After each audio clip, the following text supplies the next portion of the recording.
Hello, you're watching Bearwood West Yard, however, not as viewers and returning subscribers of the long term will have known it as. Now, I'm filming today on Monday, the 31st of October 2022. Believe me, this is no Halloween trick, nor is it a treat for myself. So, the story of why does the layout look like it does currently can be traced back to around 6 months ago or so, where I'd had plans to renovate the fiddle yard. So essentially, I call it a fiddle yard. The underbed area, I found that there was a lot of wasted space and that I'd never been actioned upon. And the off scenic area return loop that goes under the bed and round to the back of the cutting to the left behind the bridge, currently in shot. That was all previously bodged and from Bearwood West Yard Mark 1. So theoretically these baseboards are Mark 2, and if you want to call it, say, because I've updated the track plan as well now, you could say it's Mark 3, even though the scenery and everything is stayed the same. So essentially it was when doing those boards that I decided actually I want to iron out all the headaches that I'm having on the main layout. So essentially that, because I had to rebuild all the boards for under the bed and leading up to the cutting, that meant having to take up all the track and also relay it. So I decided to just scrap everything and relay all the track. Now, that might sound like a case of, well, why relay track if I'm not having any issues with it? Now, the things that I've been having, well, the issues I've been having off camera, I've been having a lot of derailments, especially in the neck before the station itself. So where the line comes out of, say, just down here, where, move everything out of the way. So where this point is, there used to be a single slip point and then it used to come across. Now, for trains going in the up direction, when it came to that point, because of how sharp it was and the fact that the curves themselves were never laid with track setters, and so you're coming out of a relatively sharp curve and you go straight onto a set of points.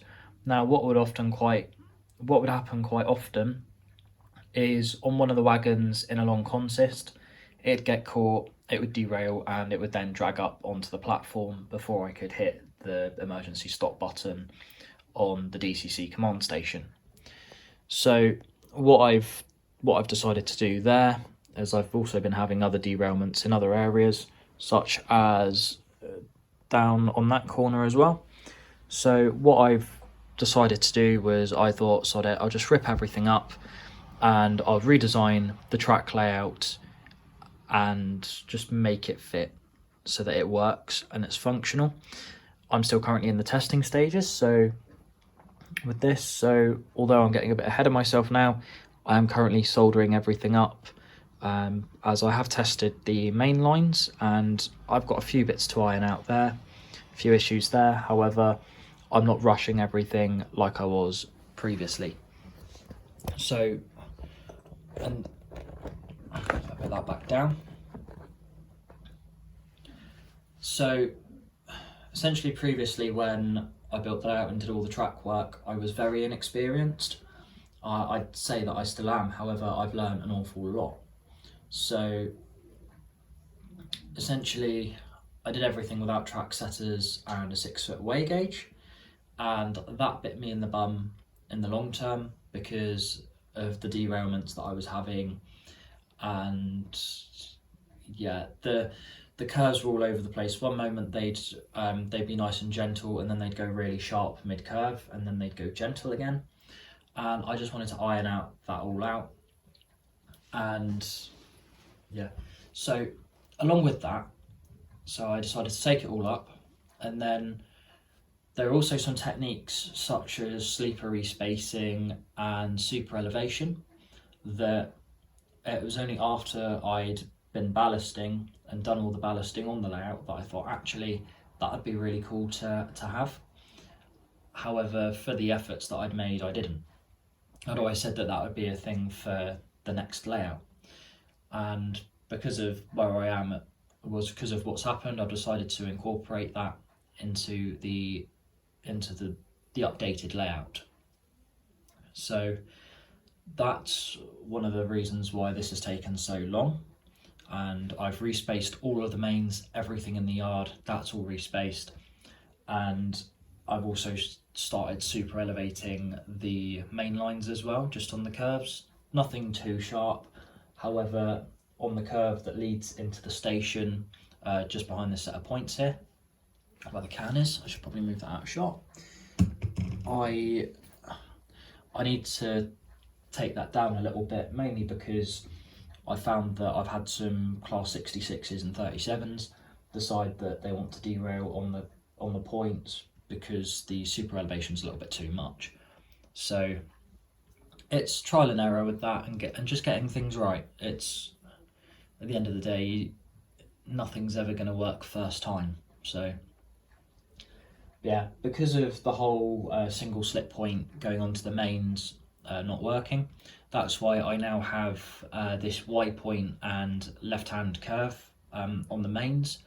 I find that it's also, if anything, it's a little bit better because on the modern railway you're less likely to find slip points and diamond crossovers unless you legitimately have to, because it seems to be that Network Rail seem to favour having individual switches rather than having slip points.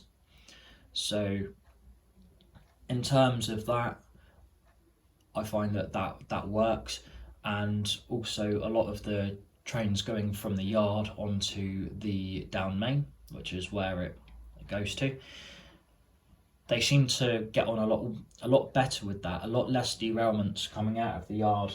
It seems to be a lot smoother, a lot more fluid, and so far, even though it's only early days when it comes to testing, everything seems to just flow a lot better and work a bit better than they did previously on when I had the layout last. So in terms of that, I'm quite happy. So I'm getting the everything operationally right, and yeah, so that's about the mains. So I'm going to go on to the underbed area because that's what really everything was supposed to be about. Now, because YouTube, I've not posted to YouTube in a while, I have kept RM Web updated now and again. I need to update it again really, but I haven't been doing too much here, so yeah. This is going to be a video of me rambling, unfortunately. There's nothing exciting going on, it's just going to be me rambling, saying what's been going on, because it's been so long and I've been doing so much, and basically showing everything that's been going on.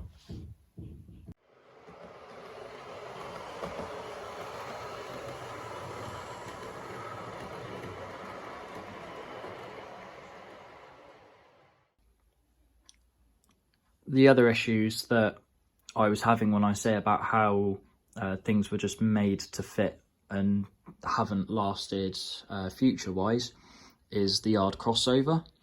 Now, originally, as you know, it went from the single slip to cross the up main, then double slip, which is actually just moved a little bit further up. And then it went, if I remember correctly, it then went into a left-hand curve right on the curve. And it was so sharp that when I was just trying to do any shunt movements, I would end up getting derailments there because wagons such as my MHAs or just any of my single axle wagons, they'd just, yeah, my 2-axle wagons, they'd just decide no, they're not having any of it and derail, especially when they're in the large consists that they're in. So, but I wanted to keep to me the classic Bearwood West Yard look is the four sidings along with the main line and the station on the right, feeding into 3 sidings that go back under the bed. To me, that's the classic Bearwood West Yard look. So with the crossover, I've decided that the double slip is absolutely fine to stay where it is. However, rather than, I've moved that forward a lot so that I can, well, it does shorten the siding a little bit, but I can work around that. That's not an issue at all. And to save going into straight into a curve, I've put in a 3-way point, which is new for me. I've just wired that up actually. No point motors or anything, just electrical contacts, as wiring wise I'm trying to wire to the underneath of the rails rather than to the side of the rails in the forefoot like I did previously. So essentially that 3-way point feeds, well, with the double slip, feeds sidings 2 to 4, sorry, and then behind the 3-way point I'm going to have the curved points which then turn it round and into the yard. So that then gives me a really nice long siding down the back. Now I have got some new additions, including 9 Bachmann HHA coal hoppers, completely out of area for me and more of an impulse buy than anything. However, I know that they did venture down to Southampton at some points when they were on driver training runs, or loaded driver training runs from Stoke Gifford Yard in Bristol. So I thought, well, a little bit of modeller's license with that one. And it's also a purpose-built siding as well for my welded rail train, because where that's so long, I can get it shunted. I found that I can actually get it shunted up in the long head shunt and then move it back, with having to take off the two, the manipulator and the chute wagons. I have to uncouple those and then I can actually get everything into that siding. So I'll have a nice fixed rake for that. So I'll actually be able to store that on the layout rather than on the shelf for the whole time. Anyway, let's have a look underneath the bed and see what everything looks like now. So this is the view from the western side of the layout. It looks pretty much the same except with the crossover in. I actually prefer it with the crossover rather than just having it as a double track main line as previously. But anyway, moving on, we can see that we've got a set of points here. Now, I always wanted to have some form of yard for my passenger stock because they were always on the underbed board, but now I have a 5-road fiddle yard which can take my class 220 Voyager along with my class 158 and my 159, which I am selling now, and my 2 class 450s, and I'm also hoping, well, I've got a 3rd class 450 which has just arrived and I need to get that chipped before I can put it onto the layout. But either way, I've got a nice 5-road little yard there for my passenger stock, so I can bring any of those out when I want. And yeah, it gives me that flexibility so that I can run freight or passenger and naturally not have to take things off and put things back onto the layout, which for me is quite nice and I do quite enjoy that.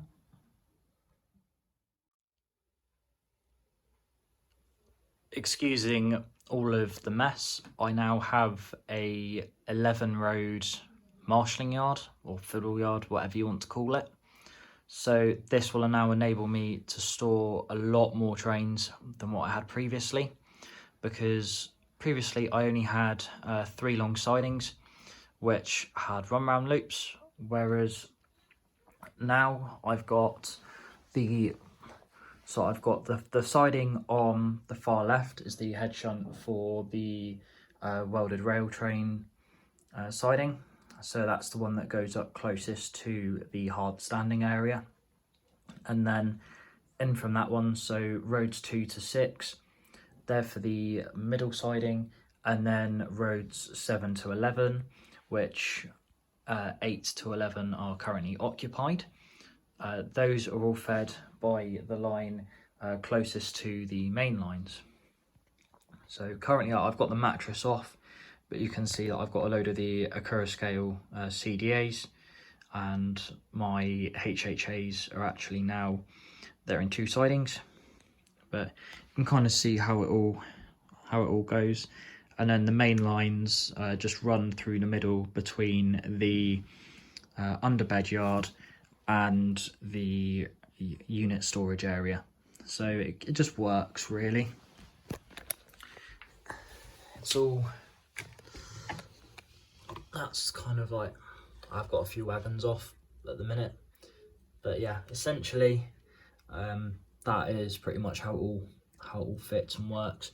I do need to get some buffer stops towards the end of these sidings though.